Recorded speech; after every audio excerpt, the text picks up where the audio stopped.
मध्य प्रदेश के यशस्वी मुख्यमंत्री डॉक्टर मोहन यादव आज अपने एक दिवसीय उज्जैन प्रवास पर रहे। इस अवसर पर उन्होंने शहर के पवित्र रामघाट पहुंचकर जल गंगा सर्वदन अभियान के अंतर्गत श्रमदान करते हुए घाट की सफाई की।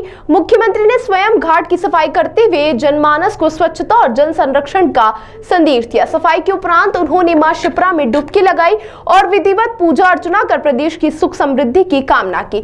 मुख्यमंत्री ने इस दौरान मीडिया से चर्चा करते हुए बताया कि उज्जैन की पंचकोशी यात्रा शीघ्र ही प्रारंभ होने वाली है। उन्होंने कहा, हमारा प्रयास है कि जब श्रद्धालु पंचकोशी यात्रा के अंत में रामघाट पहुंचे, शिप्रा स्नान करें तो उन्हें एक स्वच्छ और पवित्र वातावरण मिले। इसी उद्देश्य से मैंने स्वयं घाट की सफाई की और मां शिप्रा का पूजन किया। उन्होंने यह भी बताया कि माननीय प्रधानमंत्री नरेंद्र मोदी के मार्गदर्शन में चल रहे जल गंगा सर्वदन अभियान को इस वर्ष और अधिक विस्तारित किया गया। जहां पिछले वर्ष यह अभियान 1 महीने तक चला था, वहीं इस वर्ष यह 3 महीने तक चलेगा। यह अभियान गुड़ी पड़वा से शुरू होकर गंगा दशहरा के पश्चात 30 जून तक संचालित किया जाएगा। मुख्यमंत्री ने जानकारी दी कि प्रदेश में अब तक 1.62 लाख से अधिक जल दूतों का पंजीयन किया गया है, जो जल स्रोतों के संरक्षण संवर्धन में सक्रिय भूमिका निभा रहे हैं। साथ ही प्रदेश भर में लगभग 80,000 तालाबों का निर्माण कार्य भी प्रगति पर है, जिससे किसानों को सिंचाई में सुविधा मिलेगी और जल संकट से राहत मिलेगी। वहीं नक्सलवाद के मुद्दे पर पूछे गए सवाल का जवाब देते हुए मुख्यमंत्री डॉक्टर मोहन यादव ने स्पष्ट किया कि मध्य प्रदेश में नक्सलवाद को जड़ से खत्म करने की दिशा में प्रभावी कार्य हो रहा है। उन्होंने कहा, भारत सरकार के कमिटमेंट के अनुसार वर्ष 2026 तक नक्सलवाद पूरी तरह समाप्त हो जाएगा। बालाघाट और मंडला जैसे जिलों में नक्सल विरोधी अभियान के अंतर्गत अब तक 10 से अधिक नक्सलियों का खात्मा किया जा चुका है। कार्यक्रम के अंत में मुख्यमंत्री मोहन यादव ने पंचकोशी यात्रा में शामिल श्रद्धालुओं का सम्मान किया। इसके अलावा घाट की सफाई में लगे सुरक्षा कर्मियों कर्मचारियों का भी उन्होंने विशेष रूप से सम्मान किया और उनके योगदान की सराहना की।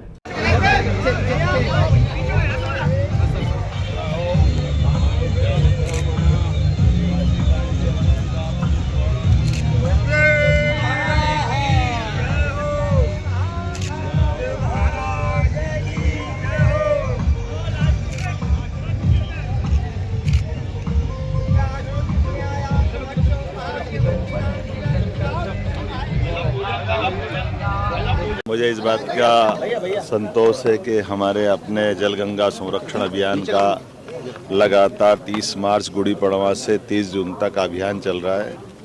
पूरे प्रदेश के अंदर हमारी सभी मध्य प्रदेश की नदियां, एक तरह से नदियों का मायका है मध्य प्रदेश। हमको सबको मालूम है कि मध्य प्रदेश में कोई हिम ग्लेशियर नहीं है, कोई ऐसा हिमालय की तरह यहाँ पर जल स्रोत का बड़ा भंडार नहीं कि धीरे धीरे बर्फ़ पिघलेगा और जल नीचे आएगा। लेकिन बगैर कोई हिम ग्लेशियर के जितनी जलराशि मध्य प्रदेश से पूरे देश के अंदर बाकी राज्यों में जल में प्रवाहित धारा बताती है कि यहाँ की भौगोलिक संपदा, खासकर वन संपदा और हमारे जल संग्रहण करने की जो परमात्मा की कृपा है वो अद्भुत है। हम सब इसके लिए प्रयास कर रहे हैं कि मध्य प्रदेश का वन संपदा केवल मध्य प्रदेश के लिए नहीं, मध्य प्रदेश की जल संपदा केवल मध्य प्रदेश के लिए नहीं। नर्मदा जी हमारे मध्य प्रदेश के साथ साथ गुजरात में पूरा जीवन प्रदान करती, जो राजस्थान तक धारा जाती है। केन बेतवा पूरे उत्तर प्रदेश के लिए, और चंबल भी आगे जाकर यमुना, और यमुना से गंगा के माध्यम से पूरे देश और हमारी संस्कृति को धन्य करती है। सोन नदी छत्तीसगढ़ से होते हुए आगे बढ़ती, ताप्ती महाराष्ट्र की तरफ जाती है। ऐसे प्रत्येक नदियों की जलराशि अगर जोड़ा जाए तो किसी हालत में मध्य प्रदेश की जलराशि हिमालय से कमतर नहीं है। ऐसे में हमारे जल स्रोत का पर्याप्त रूप से ध्यान रख करके हमारी अपनी भौगोलिक भूगर्भ जल भंडारण क्षमता को भी बढ़ाएं, जल के प्रति जागरूकता भी रखें, और ख़ास करके इसके माध्यम से जल ही जीवन है। यशस्वी प्रधानमंत्री ने जो आह्वान किया हुआ है, इसलिए हमने अमृत सरोवर तालाब का निर्माण, खेत तालाब का निर्माण, सभी प्रकार की पुरानी जल संरचनाओं, कुएं, बावड़ी, तालाब, नदी, सब पे जल गंगा अभियान चलाया हुआ है। और 3 माह तक चलने वाले इस अभियान में मुझे संतोष है कि हमने हर स्थान पर जलदूतों का भी जलदूत मित्र बनाया। 1,62,000 से बड़ी संख्या में जलदूत पहली बार जिनका पंजीयन हुआ है और ये अभियान चल ही रहा है।